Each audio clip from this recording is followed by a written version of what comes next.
Me know, he said, when they begin to doubt, ask them about the 400 years. Now you see how the Spirit worked. I'm ready for him. Explain the 400 years. He said they could not unexplain it, so they left it out of their messages. Christianity cannot unexplain it. They just left it out. And they, with leaving it out, they left out hundreds of scriptures.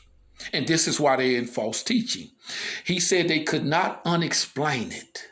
So they left it out. So how do you explain Deuteronomy 6:28, 64 through 68? You're going to be taken back to Egypt again by ships, and you're going to be sold as slaves. How do you leave that out? How do all these religions left that out? That you're going to be taken by ships, you're going to be sold, and you're going to become slaves.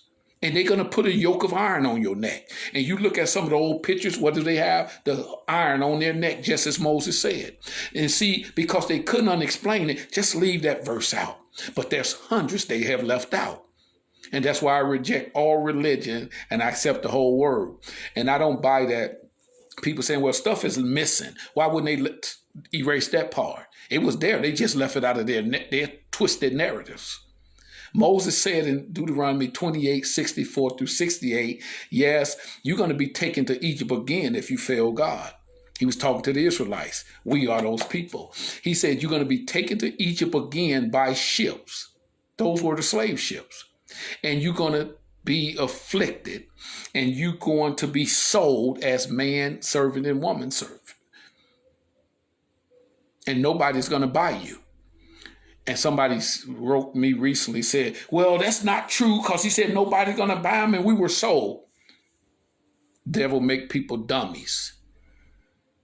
What he meant by no one will buy you under the law, if a person fell into slavery, their family member who had the means and the will could pay for their freedom back.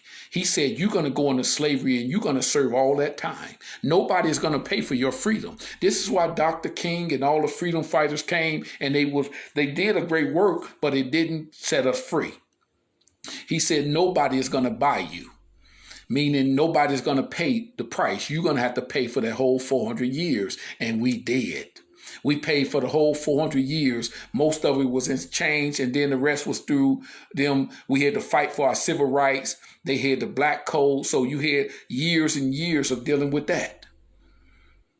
And nobody was able to save us because nobody was going to buy us back, he said. Now, how do you leave that out of the whole narrative of Christianity and these other religions?